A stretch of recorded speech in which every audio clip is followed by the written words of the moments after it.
गोस्वामी तुलसीदास ने श्री रामचरितमानस के सुंदर कांड में लिखा है, निर्मल मन जन सो मोहि पावा, मोहि कपट छल छिद्र न भावा। इस चौपाई में प्रभु श्री राम दरअसल कह रहे हैं कि उन्हें कपट और छल नहीं भाता है, यानी उन्हें छल कपट पसंद नहीं है, निर्मल हृदय वाले ही उन्हें पा सकते हैं। लेकिन आज अयोध्या में भगवान राम के भव्य मंदिर में चढ़ावे की चोरी का विवाद और उसकी जांच में लगी एसआईटी, जो कि कमेटी बनी है एसआईटी की नाम की, एसआईटी की शुरुआती रिपोर्ट के पेश होने के बाद लाखों करोड़ों राम भक्त धर्म संकट में हैं। धर्म संकट है भावना की उस आस्था का जिसके साथ छल कपट किसने किया। क्या वो मंदिर ट्रस्ट पर भरोसा रखे, क्योंकि ट्रस्ट का ही ट्रस्ट टूटा है। क्या वो चढ़ावा चढ़ाना जारी रखे। राम भक्त जानना चाहते हैं कि एसआईटी ने आपने अब तक की जांच में किस किस पर आरोप तय किया। वहीं राम मंदिर ट्रस्ट के लिए भी धर्म संकट है कि इतने बड़े बड़े आरोपों के बीच वो श्रद्धालुओं का ट्रस्ट कैसे बहाल कर पाए, क्योंकि करोड़ों के सोना चांदी के गुप्त दान को बहुत ही गुप्त तरीके से उसमें हेरा फेरी हुई है। ये गंभीर आरोप लगे हैं और ये भी बहुत सनसनीखेज है। इसे भी आगे आपको दिखाएंगे, लेकिन उससे पहले आपको बता दूं, ये मामला यूपी सरकार के लिए भी कम धर्म संकट से कम नहीं है। मुख्यमंत्री योगी आदित्यनाथ पहले ही चेता चुके हैं, दोषी कोई भी हो बख्शा नहीं जाएगा। ऐसे में अगर रिपोर्ट में गंभीर बातें निकलती हैं तो कठोर कार्रवाई करनी होगी, और कार्रवाई ऐसी भी हो कि विपक्ष इसे राम मंदिर पर हमला बताकर राजनीतिक हथियार न बना सके। कानून का राज भी कायम रहे और आस्था भी सुरक्षित रहे। यही सरकार का असली धर्म संकट है, क्योंकि एसआईटी की प्रारंभिक रिपोर्ट के पेश होते ही आज विपक्ष ने अपने घोड़े फिर से खोल दिए। सबसे पहले एसआईटी की शुरुआती रिपोर्ट पर ही आपको अपडेट दे देते हैं। राम मंदिर चढ़ावा चोरी मामले की जांच कर रही उस कमेटी ने, जिसका नाम एसआईटी रखा गया है, एसआईटी ने अपनी प्रारंभिक रिपोर्ट आज यूपी सरकार को सौंपी है। यह रिपोर्ट गृह विभाग के additional chief secretary Sanjay Prasad को दी गई। एसआईटी में शामिल तीनों अधिकारी, लखनऊ के commissioner Vijay Vishwas Pant, inspector general of police Lucknow range Kiran Shiv Kumar और विशेष सचिव वित्त नील रतन कुमार ने खुद एसीएस संजय प्रसाद से मिलकर अपनी शुरुआती रिपोर्ट सौंपी। हालांकि एसआईटी ने यह नहीं बताया कि उनकी इस प्रारंभिक रिपोर्ट में उनको क्या हासिल हुआ है, इन्वेस्टिगेशन में क्या क्या चीजें पता चली हैं, लेकिन सूत्रों के जरिए कुछ खबरें जरूर बताई गई। इस रिपोर्ट से जुड़े कई अहम जानकारियां सूत्र बता रहे हैं। उसे जानने के पहले एसआईटी की अगुवाई कर रहे आईएएस अधिकारी विजय विश्वास पंत ने क्या कहा, वो सुन लीजिए। यह एक प्रारंभिक प्रतिवेदन है और उसके क्रम में आज अपर मुख्य सचिव गृह साहब को सौंप दिया गया है। सर, कुछ खास इसमें आपको वहाँ पे लगा जो आप लोगों ने जांच करी और इसकी रिपोर्ट आपने शासन को सौंपी? देखिए, ये गोपनीय जांच है, तो इसके लिए मतलब हम इस समय पर कुछ भी वक्तव्य देने के लिए अधिकृत नहीं है। जो हमारी फाइंडिंग्स थी वो हमने उपलब्ध करा दी हैं। ये गोपनीय रिपोर्ट थी, जो हमारी फाइंडिंग्स थी वो हमने उपलब्ध करा दी। एसआईटी चीफ का ऑफिशियल बयान आपने सुना, लेकिन इस खबर को लेकर सूत्र बहुत एक्टिव है। अब जो सूत्र हैं उनसे जानकारी मिली है इस रिपोर्ट के मुताबिक, वो भी आपको बता देते हैं। एसआईटी ने दान की गिनती और उसकी निगरानी व्यवस्था को लेकर कई गंभीर सवाल अपनी इस रिपोर्ट में उठाए हैं, ऐसा सूत्र बताते हैं। सूत्र ये भी बताते हैं कि जांच टीम का मानना है कि चढ़ावे की रकम की गिनती और उसके रिकॉर्ड को लेकर बनाए गए व्यवस्था में खामियां हो सकती हैं, जिनकी गहराई से जांच की जरूरत है। यही सूत्र ये भी दावा करते हैं कि अभी तक जांच में किसी को भी क्लीन चिट नहीं दी गई है। तो क्या माना जाए कि जितने लोग अब तक इन्वॉल्व रहे वो सबके सब जांच के घेरे में हैं, चाहे वो किसी भी बड़े पद पर क्यों ना हो।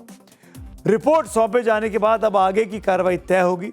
सूत्रों की माने तो रिपोर्ट में उन कर्मचारियों की भूमिका की भी जांच की गई है जो दान की गिनती का काम में किया करते थे। साथ ही ये भी देखा गया कि इन कर्मचारियों का ट्रस्ट के पदाधिकारियों से किसी तरह का रिश्ता तो नहीं था। सूत्रों के अनुसार एसआईटी ने कुछ कर्मचारियों के खिलाफ एफआईआर दर्ज करने की भी सिफारिश भी की है। सूत्रों से यह भी जानकारी दी गई है कि मंदिर की आंतरिक व्यवस्थाओं की जिम्मेदारी संभालने वाले कुछ पदाधिकारियों के रोल पर भी सवाल खड़े हुए हैं। बताया जा रहा है कि एसआईटी ने मामले की विस्तृत जांच के लिए अतिरिक्त समय और सहयोगी अधिकारियों की और डिमांड भी कर दी है। ऐसे में ये जांच अभी खत्म नहीं हुई है और आने वाले दिनों में इस मामले में और बड़े खुलासे हो सकते हैं। अभी एसआईटी ने अपनी शुरुआती रिपोर्ट सौंपी है। ये प्रारंभिक रिपोर्ट है, पहले 7 दिन की जांच के बाद। अब आगे क्या कार्रवाई होगी, ये इस रिपोर्ट को पढ़ने के बाद यूपी की सरकार तय करेगी। ये वो जानकारियां हैं जो आज सूत्रों ने बताई रिपोर्ट सबमिशन के बाद। सूत्रों ने कल भी सूत्रों ने कुछ जानकारियां दी थी। कल के सूत्र भी कुछ जानकारी दे रहे थे, जैसे कि कल के सूत्रों ने कहा था कि चढ़ावा चोरी में 100 से ज्यादा लोगों को चिन्हित किया गया है। लेकिन गौर करने वाली बात यह है कि सूत्र ये नहीं बता रहे हैं कि इन 100 लोगों में किन के नाम है। यानी सूत्र वही खबर बता रहे हैं जो वो बताना चाहते हैं। जब उन्हीं सूत्रों से हम अपने मतलब की चीज़ जानना चाहें तो वो हाथ खड़े कर देते हैं। इनमें ये 100 लोग जो चिन्हित किए गए, इनमें 100 कौन कौन से लोग हैं? क्या इसमें बड़े लोग भी शामिल हैं जो शक के घेरे में हैं? सूत्र ये भी बताते थे कल की अपनी जानकारियों में कि चढ़ावा चोरी कितने दिनों से चल रहा था, कौन कौन मिलकर गड़बड़ी कर रहा था, क्या ये सब ट्रस्ट से जुड़े किसी बड़े शख्स की शय पर चल रहा था? आखिरकार सूत्र ये क्यों नहीं बता रहे कि वो सीसीटीवी फुटेज कहाँ है? वो सीसीटीवी फुटेज डिलीट किया तो किसने किया, कब किया, किसके कहने पर किया, किसके इशारे पर सीसीटीवी अब उपलब्ध नहीं है? क्योंकि राम मंदिर के चढ़ावे की चोरी के मामले में जब कथित भाई भतीजा मॉडल की चर्चा बहुत तेज है। जी हाँ, भाईपो मॉडल, भाई भतीजावाद मॉडल। सूत्रों के मुताबिक स्टेट बैंक ऑफ इंडिया ने चढ़ावे की गिनती का काम वाराणसी की सिक्योरिटी एजेंसी SIS को सौंपा था। लेकिन आरोप है कि बाद में नियुक्तियों में सिफारिश और रिश्तेदारी का खेल शुरू हो गया। जांच में सामने आया कि चढ़ावा गिनने वाले कर्मचारियों में शामिल लवकुश मिश्रा की सिफारिश ट्रस्ट कर्मचारी अनुकल्प मिश्रा ने की थी। लवकुश मिश्रा अनुकल्प मिश्रा के साले बताए गए हैं, जबकि अनुकल्प मिश्रा का रिश्ता ट्रस्ट के सदस्य अनिल मिश्रा के परिवार से भी जोड़ा जा रहा है। सूत्रों के मुताबिक इसी रिश्तेदारी की वजह की कड़ी ने चढ़ावा गिनने वाले कर्मचारियों का एक ऐसा नेटवर्क तैयार किया जो एक दूसरे को अच्छी तरह से जानता था। आरोप लग रहे हैं कि इसी नेटवर्क का फायदा उठाकर चढ़ावे को छिपाने और बाहर निकालने का खेल बहुत आसानी से चलता रहा। राम मंदिर निर्माण समिति के अध्यक्ष नृपेंद्र मिश्र मान चुके हैं कि ये लूट है। नृपेंद्र मिश्र ने पूरे सिस्टम को बदलने की जरूरत जता चुके हैं। अपने इंटरव्यूज में उन्होंने इस बात को दोहराया है। उनसे पहले खुद को ट्रस्ट के पूर्व लेखा प्रभारी बताने वाले महिपाल सिंह ने भी सामने आकर ये दावा किया कि मंदिर में चढ़ावे की चोरी कई साल से चल रही थी। उन्होंने कई बार चोरी पकड़ी। इसकी शिकायत ट्रस्ट के महासचिव चंपत राय से भी की। महिपाल सिंह ये भी आरोप लगा चुके कि चढ़ावे की गिनती सिस्टम से टीनू यादव ने काउंटिंग रूम के सीसीटीवी फुटेज से छेड़छाड़ कर 8 महीने का डेटा डिलीट करा दिया था। उन्होंने विरोध किया तो उन्हें राम मंदिर के काम से निकलवा दिया गया और धमकियां अलग दी गई। कुल मिलाकर चढ़ावे में चोरी को लेकर पहले से ही राजनीति गर्म थी। आज SIT की प्रारंभिक जांच रिपोर्ट के पेश होने की खबर ने विपक्ष के पॉलिटिक्स को जैसे नया पेट्रोल दे दिया। विपक्ष पूछ रहा है कि जब आरोप इतने गंभीर हैं तो टॉप लेवल पर जवाबदेही तय क्यों नहीं हो रही? और यही धर्म संकट है टॉप लेवल का। जिन लोगों पर सवाल उठ रहे हैं, क्या उनसे जवाब मांगा गया? क्या राम मंदिर ट्रस्ट के किसी बड़े पदाधिकारी को जांच पूरी होने तक जिम्मेदारियों से अलग किया गया, या फिर सब कुछ नीचे के छोटे छोटे कर्मचारियों पर डालकर मामला खत्म करने की तैयारी SIT की इस रिपोर्ट के बाद की जा रही है? क्या ये आंखों में धूल झोंकने की कोशिश है, जैसे कि विपक्ष कह रहा है? सबसे बड़ा सवाल यही है कि क्या ये सिर्फ कुछ कर्मचारियों की लापरवाही थी या फिर सिस्टम का फेल्योर था? क्योंकि करोड़ों रुपए का चढ़ावा करोड़ों लोगों का विश्वास होता है, और विश्वास की चोरी सिर्फ धन की चोरी नहीं होती। इसीलिए यूपी के मुख्यमंत्री योगी आदित्यनाथ पहले ही ये साफ कर चुके हैं कि जांच निष्पक्ष होगी, कोई भी दोषी बख्शा नहीं जाएगा। सुनते हैं। SIT गठित हुई है, दूध का दूध और पानी का पानी होगा।